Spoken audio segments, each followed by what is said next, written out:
the Kurdish rebels are forced to come down from the mountains and surrender their guns.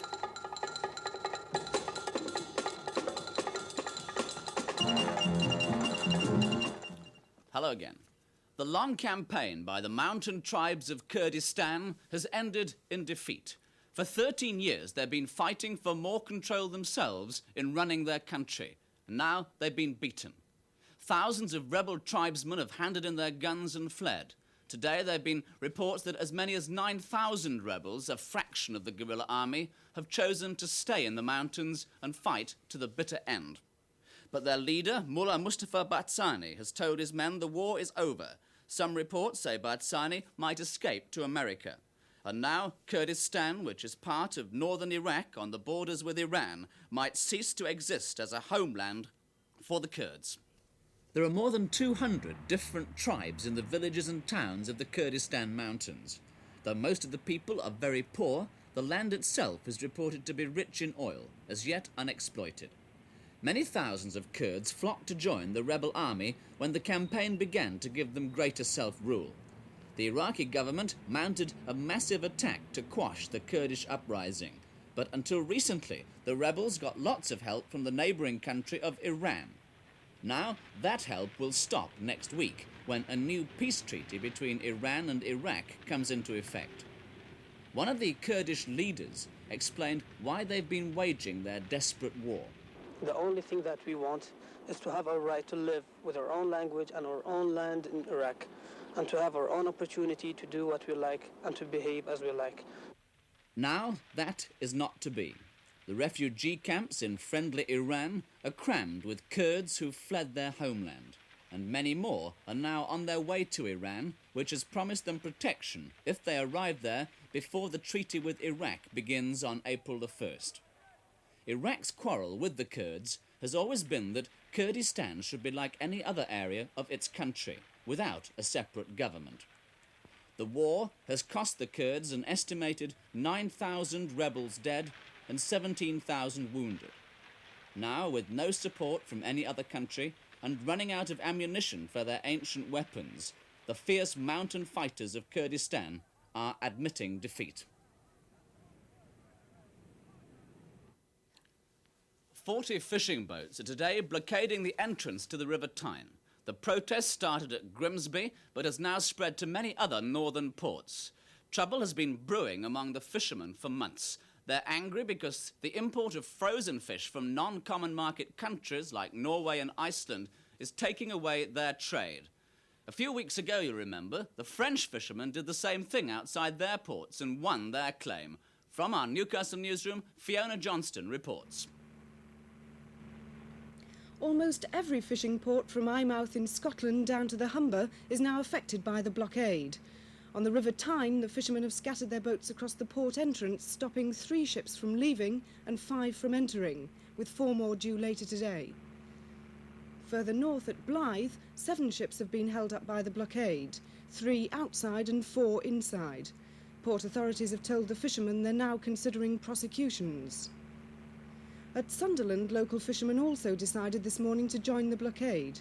They scattered about 10 of their fishing boats across the entrance to the River Wear, but so far only 1 ship's been prevented from entering the harbour, and there are no ships ready to leave the river at the moment. A happy ending today to a massive search by police and rescue teams for 2 lost schoolchildren.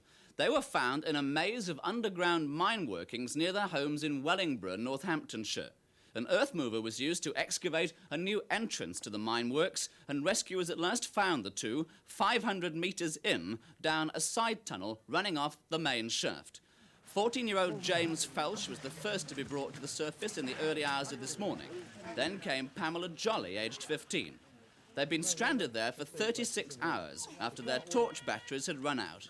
They decided to stay put until help arrived, and they were lucky. It was only because Pamela's handbag was found at one of the many entrances to the mine that the rescuers knew where to look. Experts say they should have never gone down the mine, and certainly not without proper supervision and equipment. British sport will fall further behind the rest of the world unless more money is spent on facilities. This is the message delivered to the government today by some of the country's top sportsmen. Rhys Jones has been looking into it.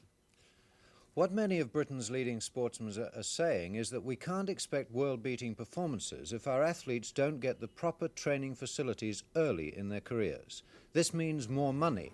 And today a group of sports personalities led by Mary Peters called on the Chancellor, Mr. Healey. They asked for more money to boost British sport. They were not concerned only with the future world champions. The sportsmen said that sports centres were an important part of every young person's life. Britain has 167 indoor sports centres, but in Hamburg, just one German city alone, they have 250. Sweden, Germany, Belgium, Norway, Denmark and France all spend more money on sports than in Britain. Some say that unless the government takes action, much of our sport is doomed. A 14-year-old boy in the United States has struck it rich. High in the Rocky Mountains of Colorado, David Mausch has discovered what everyone dreams of, a rich vein of gold and silver ore.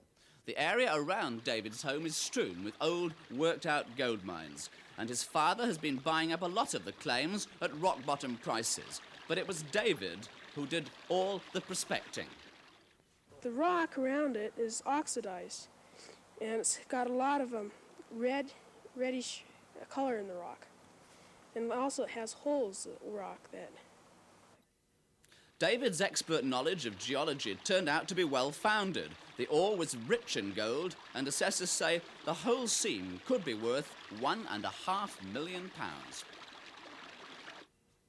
And finally tonight, more new arrivals at a zoo. This time it's Whipsnade, and the new arrivals are Peter and Montgomery.